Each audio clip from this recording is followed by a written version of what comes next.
Hello guys, good afternoon here from Chicago. It's almost 1 o'clock. This video today is a little bit late, but coming to you with this review and see, it's going to be a shorter one. I'm just trying to make a little bit more sense of these markets, and we do seem to be continuing to build on yesterday's rally from the lows. So markets yesterday kind of sold off into 12,709 on the Nasdaq and then created a nice bullish reversal.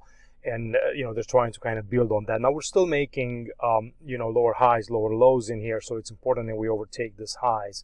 And we all know already that tomorrow we have the Fed at about the same time. So about 24 hours from now, they're going to come in with their statement, and the markets are probably going to maybe continue to kind of build up into that, and then we'll see. We'll probably get some jitter around it, but I think there's a lot of negativity that's been already built into these markets coming into the Fed meeting, and I think the risk is to the upside in here, if you ask me. We'll see if they deliver anything even more hawkish than cut the markets than what the markets have already been building, because that's the risk on this one. But I think they're probably gonna notice that we've had weaker growth in the first quarter, the probability of a recession increasing, stuff like that I've talked about yesterday. So this could continue to help to fuel risk assets in here. Now we're very, very, just basically emerging from this low. There's nothing really to write home about. It's still in a pretty strong downtrend in here. So if you go on a daily charts, right, you can kind of see the formation in here. And we're looking at this as being, maybe wave A of a wave Y. And that's an A, maybe a B wave, and then a Y wave later on. But we'll see how this unfolds. However, we have a little bit of a divergence on the smaller time frames, and the volatility here on the VIX is dropping, right? So I talked about this yesterday, that these levels here, 35, 33, 34, 35, all the way back here to 36. It's a big band of volatility that usually traders come in and sell into and take the opposite side, because fear into these levels is it's quite elevated. So the opposite side usually works. Now Bitcoin has not really responded, mind you, with what's going on in the Nasdaq, which is a little bit surprising. I'm not sure if there is an underlying weakness in there that still has to resolve to the downside possibly, but I'm noticing today a price action that's not very encouraging. So I'm not sure what the message is here from Bitcoin, but so far it's not a good one. So I'm really, really curious. These levels here, probably they're going to hold them in the 37.5, 37.8, but we're continuing to pressure those lows. So that's an interesting feature in here. I don't know if this is some kind of an ending move. It's quite messy in here. So we'll see. I mean, if you look at this as a 1, 2, 3, 4, and then maybe a 1, 2, 3, 4, and 5. So we can still kind of dive lower in some kind of an ending fifth wave. I think you guys already spotted it up there in the room. So it is, it is something that just kind of sends me a message on the other side. Hey, Bitcoin is now responding to the positive price action that we're seeing into the SP500 and into the Nasdaq. Now, if this is a fake rally and Bitcoin leads the market, surprisingly, right, that could be that these markets are rolling over, or maybe Bitcoin is just a little bit late to the party and then is going to turn back up after maybe a quick flush lower. We'll see what happens. There's probably not going to be a lot of movements into tonight and tomorrow. So Dow Jones also recovering, a very nice bullish hammer out of those lows. Very interesting to see. The strongest one today is the Russell, up 1.2% here at the middle of the day, as people are enjoying their lunch or finishing it off. And then we also got a little bit of a rally in bonds, relaxation in the yields, which is good to see. Probably helps a little bit this risk at the moment. So my position in bonds remain long in here in the notes, and we'll see if the Fed will punish me tomorrow and they're going to aggressively sell them lower, and with the consequent yields pushing back up higher. The top in the 10-year so far was 304. I mean, the high, I shouldn't say the top, but the high was 304%. And we'll see what's going on into the Fed tomorrow. Now the other index that we were watching is the dollar index, and that is been responding a little bit from this rally that seemed to be only some type of a B wave up in there. So a nice decline in here, followed by a rally, maybe another decline in here. So you can already think of it as maybe a triangle in an A, B, C, D, and E, with another push higher and then a correction. But either way, what this is telling you is that this uptrend here is in trouble. and it's probably going to correct lower. This is only a very small 50% retrace. Usually you come back 38%, maybe even 50% of at least the latest leg move higher. So if this was a second in here and that's a third, maybe we're building a larger fourth followed by a push higher. But you know, we can already kind of start to think to the idea that the dollar can continue to weaken in here and maybe take the other side by opening some positions on the long euro, you know, and whatever else you can find. That's you can trade FXC, you can trade you know, ETFs, you know, on the there are trading obviously opposite of the dollar going up, so shorting the dollar. So we'll see. It's still elevated. You know, I'm going to say I could be a little bit early here, but the signs are coming in that we could be pausing in there. So I'm watching definitely that the move out of here, out of the euro, right, is not very bullish, not very encouraging. Exactly how you see into the dollar index on the opposite side. So there could be one more low. Okay, so I've shorted natural gas once again in here through this high. I think that's a three-way move to new high, and we're probably gonna sell off in here. So that's kind of that you know, one of the stronger positions that I've kind of opened this morning. So I see how this is gonna end up. Natural gas, it's a nice thing because it's really uncorrelated to the markets and maybe a little bit correlated to energy and all, but it's kind of in, you know, on its own world. And you know, you can just have something that's not, you know, that's totally asymmetric from the rest of the markets, which is nice to do every once in a while. Silver still holding these lows, not much going on in there. It looked like, you know, an interesting formation in here to this, what it looks to be a big ABC decline. So if it really wants to build a, you know, some kind of a consolidation here, it's very possible, which means that we're not going to attack these lows too much, just maybe kind of move sideways for a while. So in situations like this, you know, deploying sideways price action type trades via options, it's recommended because, you know, let's say that you don't expect a big rally, but you don't expect a big sell-off in here. You're expecting a consolidation, maybe a triangle, maybe a zigzag, whatever this is going to end up being.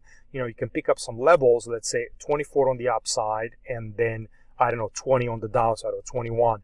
And you can bounce between those levels and generate income while the market moves sideways. I talked about this, and if you guys are interested, I can talk more about this and do some videos about it. But you know, you can do iron condors, you can do butterflies in here, you can, you know, there's like nice things that you can do. You know, and on the silver, I mean, on the SLV on the market, it's a little bit harder, I think, because I don't think there's a lot of liquidity, and it's more. You know, I don't think the options in there are pretty good, but on the futures, you know, you can use some of the strategies, you know, on the forward silver futures.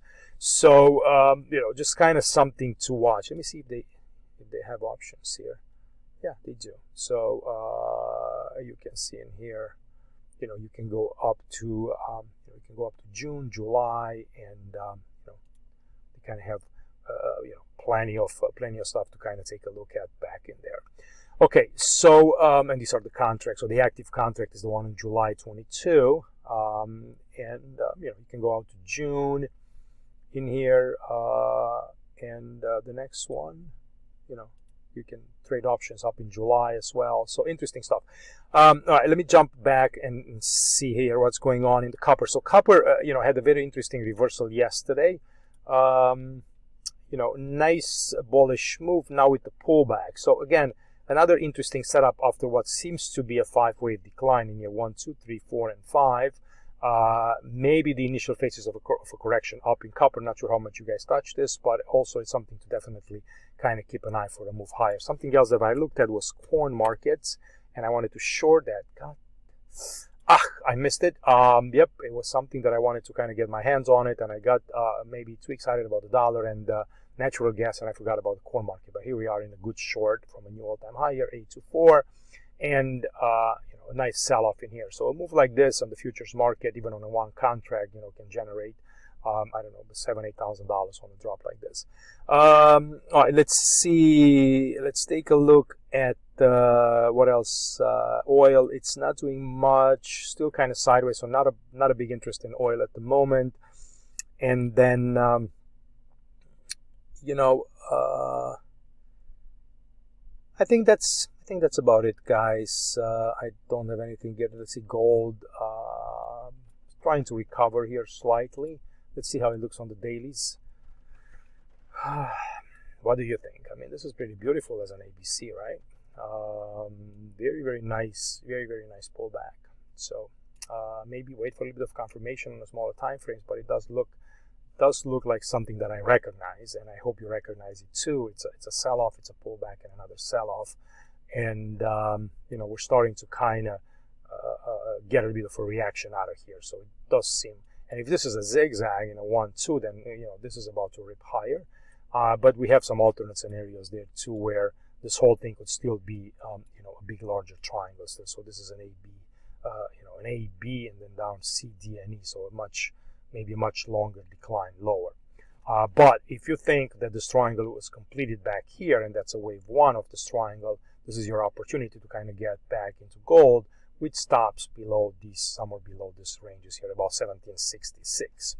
So that could be something tradable right there. I'm not going to touch it at the moment, but that's kind of what I see there. All right, guys.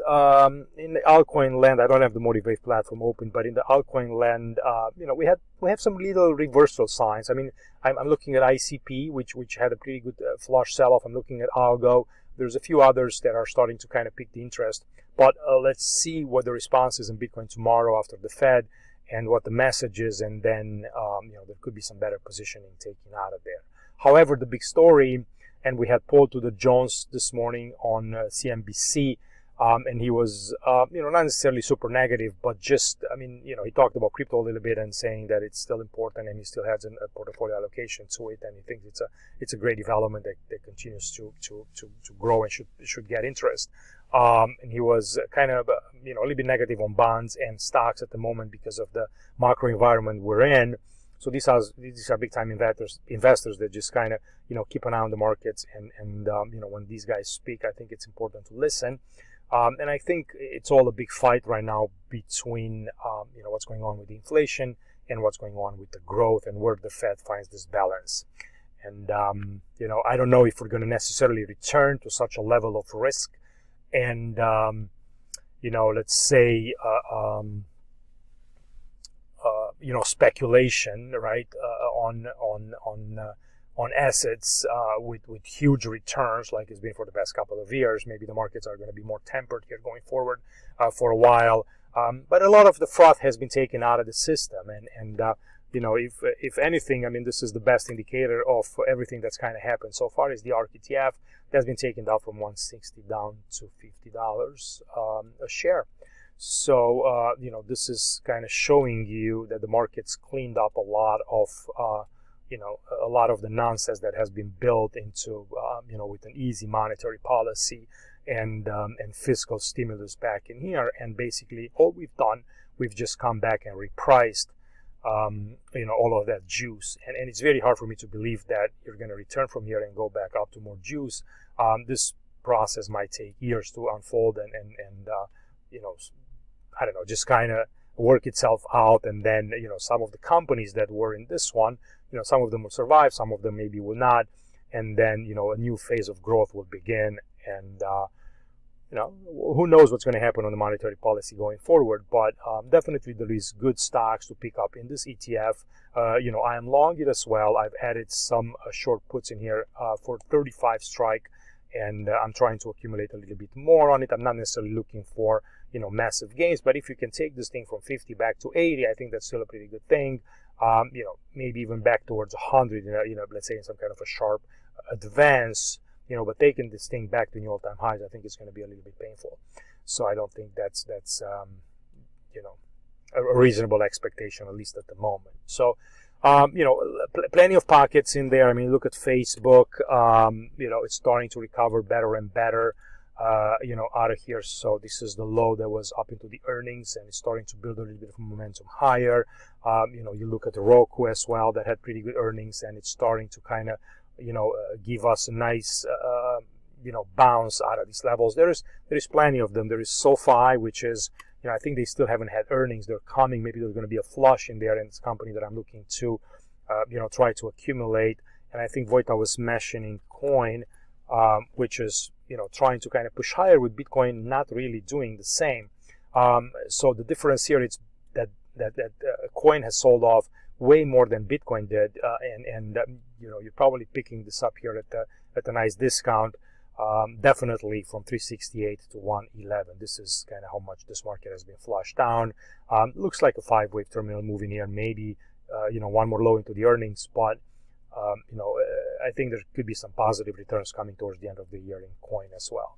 So guys, I'll just you know, I'll just kind of leave it at that. I can talk about this to no end. I have you know, a lot of other stocks that I'm watching, things that I'm interested in, and you know, not enough time here, but you know, maybe we'll talk a little bit more about this in the Thursday webinar and kind of see, you know, look at some shop lists and kind of what looks good